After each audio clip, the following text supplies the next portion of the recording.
Little disclaimer that I, Mystic, and am employee of Wizards of the Coast on the D&D team.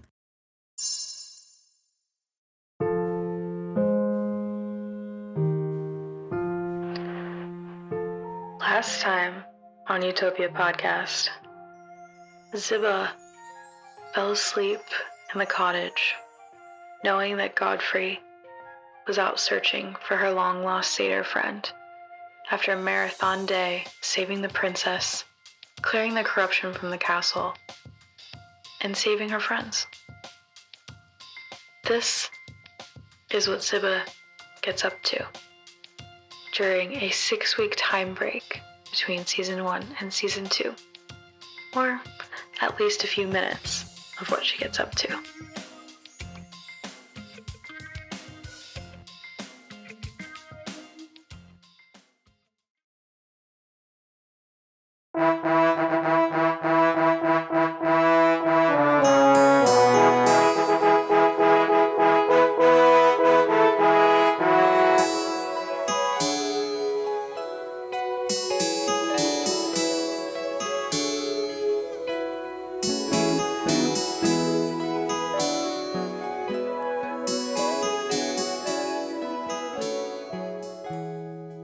So, starting with Zibba.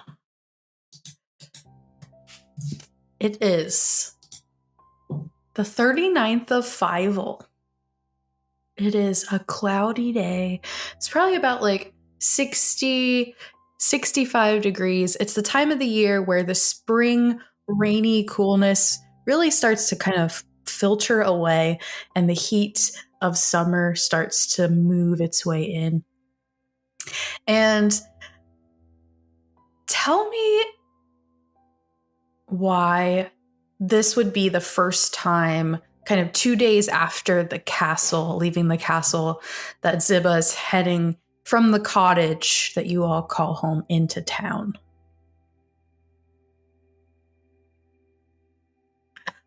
Well, I feel like Zibba has been spending most of her time around the cabin expecting her satyr friend's return. Mm-hmm. And looking around the cabin and keeping it clean, keeping it nice. Doesn't want to be gone too long, just in case they come back. Doesn't want to go too far. But after a few days, thinks maybe they went out for more than just, a jug of milk. And thinks maybe it's time to, even though they have a magical container that can do that, maybe it's time to venture into town and consider other options for where her friend Occurrence may have gone. Yeah. Well, you say toodaloo to your friends at the cabin, and you head down the road past the friendly neighborhood, sheep and goats, through the fields that now have beautiful sprouts that have grown a little bit as we begin again to enter into those summer months of Burm.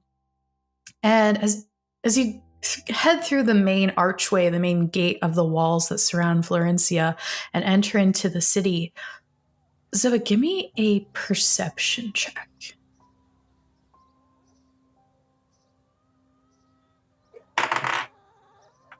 Six. Okay.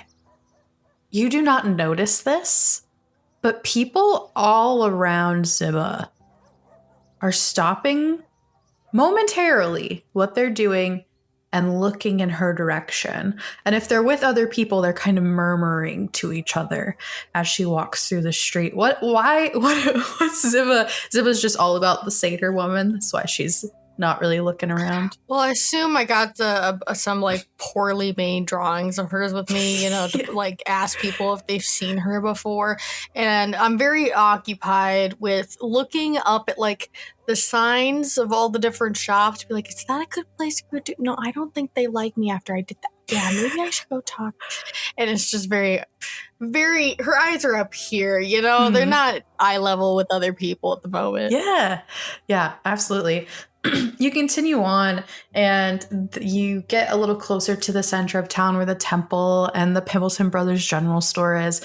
And there's a crier, of course, there, like always. And the message there, the main message of today is, troops still gather. Hero still unseen after helping save the princess.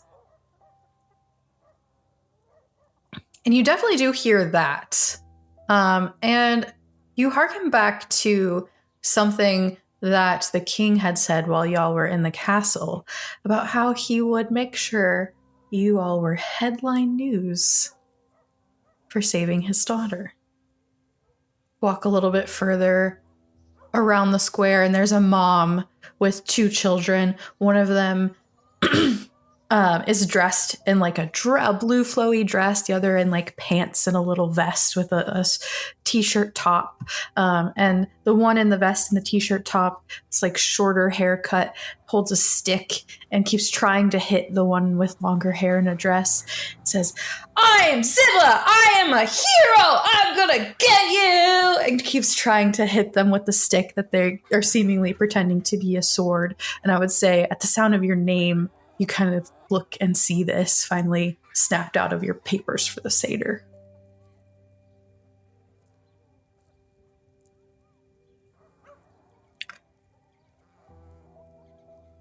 I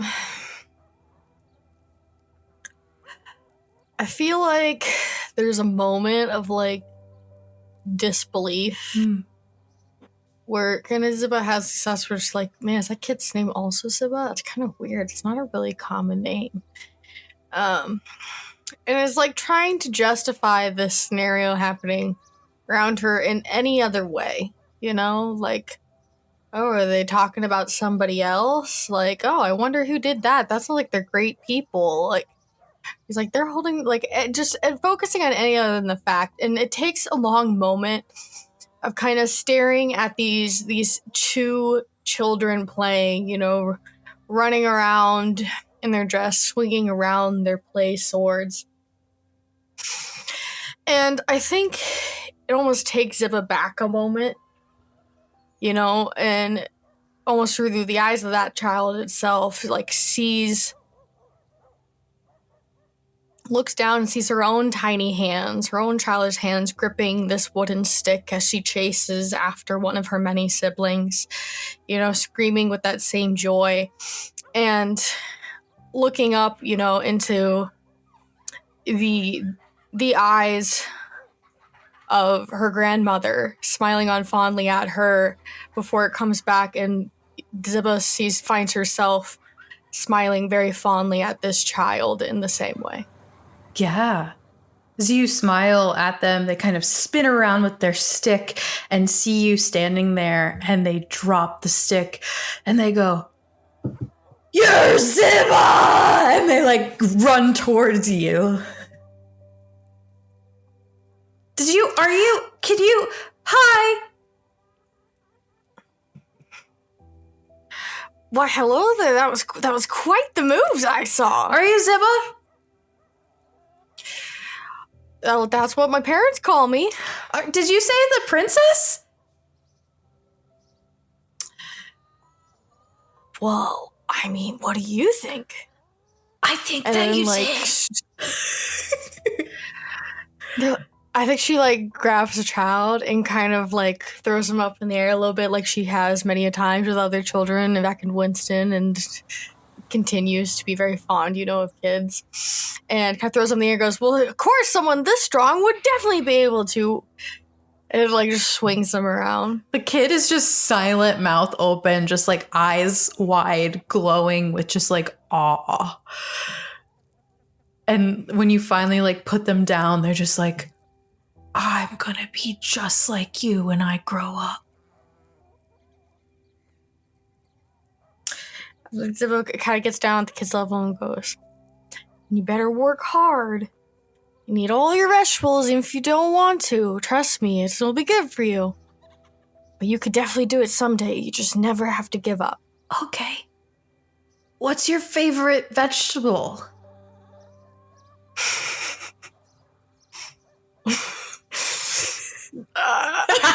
This like moment of panic on Zibba's face. I don't know. It's just what my mom always told me. I don't really like any of them, but like spinach is okay. Instantly turns around, runs back to his mom. Mom, we need spinach!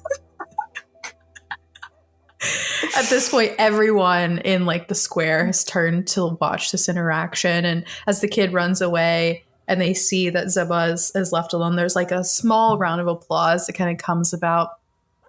And the crier kind of looks at you and notices you as well and runs off because the news that they were crying is now no longer true, that you have been spotted in the city. Out of date. Out of date. And that is where we will leave Zibba.